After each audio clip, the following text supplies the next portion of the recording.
Hello everyone, welcome to Tactim. Today in this video I'm gonna show you how to edit send messages on Discord. Before starting the video, please subscribe to Tactim. So let's get started. For this, you have to open your Discord app.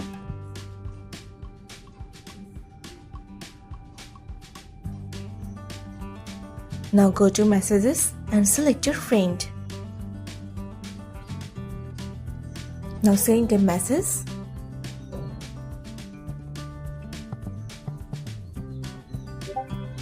Now, if you want to edit this message, you just have to long press on it.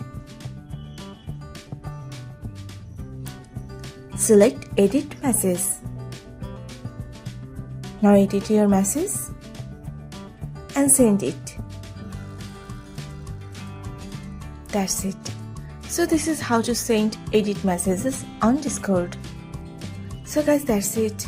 You can do this. I think this video is very helpful to you.